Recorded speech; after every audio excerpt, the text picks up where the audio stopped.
and welcome back to my channel. So the other day I found this fabric and I got it in Japan and completely forgot about it, but it has such a nice drape to it, and as soon as I saw it, I knew it would make a wonderful skirt. I've never made a long skirt before, but I've always wanted to try, and I think this is definitely the perfect fabric for it. And I actually got this fabric at the rest stop on the side of a highway. It came with this and one other type of fabric, and together they were only 440 yen. That's about $3. So I'm still thinking about what to do with the other fabric. It's the same kind, just a different color. Please make sure to give this video a like and subscribe to the channel, and let's get started. This skirt has 3 sections to it, and I only made a pattern for the top section because the rest were just rectangles.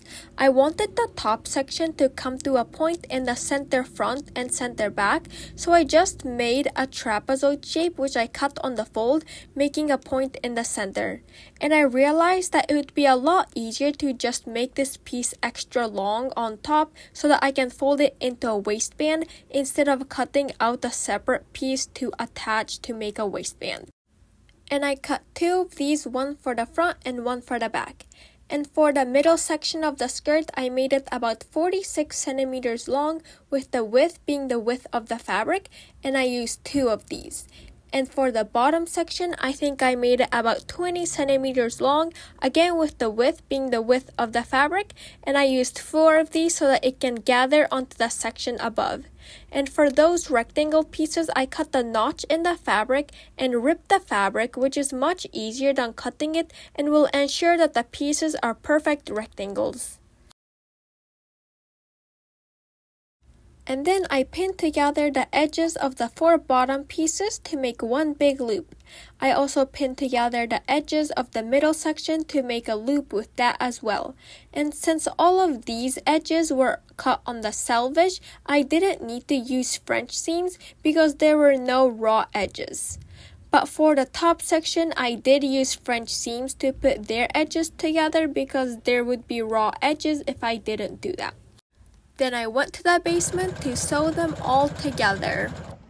I was originally thinking about making a circle skirt and then adding a ruffle around the edge of that, but for some reason I decided not to. To be fair, it was pretty fun to rip the fabric pieces, which I couldn't do if I was cutting a circle. And I thought a circle skirt would be harder to hem, but then I realized that if I'm adding the bottom ruffle section to it, I wouldn't even need to hem it. I don't know if it would have looked better with a circle skirt as the middle section, but I guess I'll never know. I was pretty happy with how the skirt turned out this way though. Once they were all sewn together, I took the bottom section and hemmed one side of it. To make the skirt, I worked from the bottom up by first sewing the bottom to the middle section, then sewing the middle section to the top section. So that's why I first needed to hem the bottom.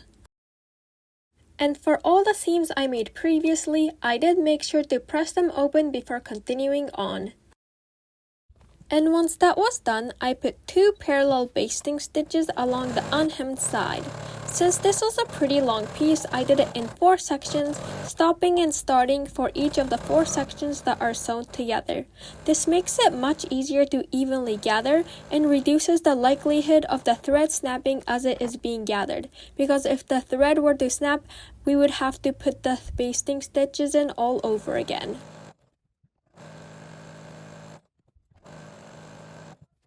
Next, I divided the bottom of the middle section into 4 equal parts, the 2 side seams, the center front, and center back. And I matched these up with the 4 seams in the bottom section and pulled on the top thread of each line of stitching to gather it to fit the skirt. And then I'll sew along the gathers to secure it all in place.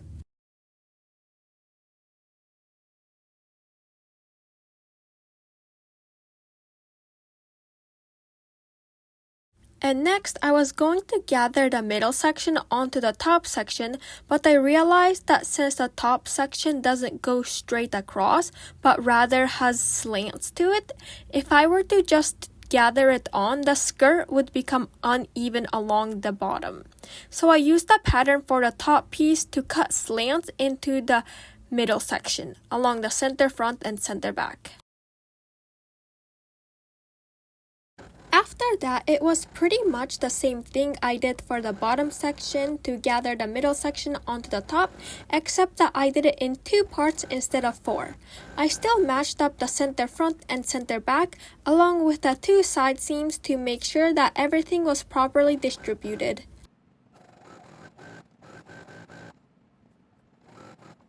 I feel like a skirt like this is perfect for the fall because I don't really have any long flowy skirts like this, so I'm glad I was able to make it. And honestly, you could wear it for any season because even during the summer, since it is so flowy, it's not gonna be hot, and in the spring it's also perfect, and in the winter you could just wear some stockings under it. And I also think it goes really well with the blouse I made previously on this channel, and I'm also thinking about making a little beret to go with it because I think it would really complete the look. And here again, I'm just sewing on all the gathers I just made.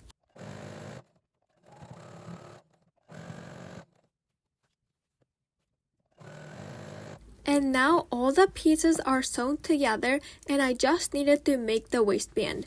I'm just going to fold over the top so that it can fit my elastic, which was about 2.5 centimeters. So basically I folded over about 1 centimeters just to hide that raw edge, and then folded that over about 3 centimeters and pinned it down before sewing it down.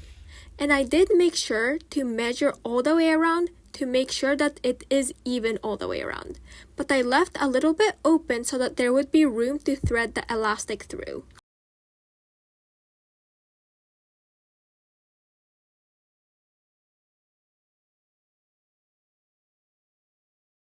For the elastic, I cut it a little bit longer than what fits around my waist and put it on a safety pin to thread it through. Once the other end of the elastic reached the opening, I pinned it down so it wouldn't come through as I was threading the rest of the elastic.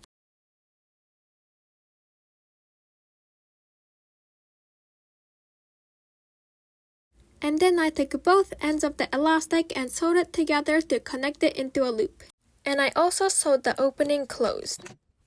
I distributed the gathers along the elastic to make sure that it was all even throughout and that the center, front, back, and the sides were where they were supposed to be. Because it would look weird if those sections weren't where they were supposed to be, or if one section was a lot more gathered than the other. Then I sewed it down while stretching the elastic so that the gathers would stay exactly where I wanted them. And I did put 2 lines of stitching. And optionally, you can serge the raw edges of the skirt. I wanted to do this, but my serger wasn't working, so I decided to forego this step. And even if you don't have a serger, you can still put zigzag stitches along those raw edges. And with the extra fabric I had left over, I made this little matching bow to go along with the skirt. But once that is complete, the skirt is all finished. I really love how this skirt turned out, and I can see myself getting a lot of wear out of it, especially with fall coming up. I love everything from the color to how flow it is. Thank you so much for sticking to the end, and I would really appreciate it if you would like this video and subscribe to the channel. And see you next time!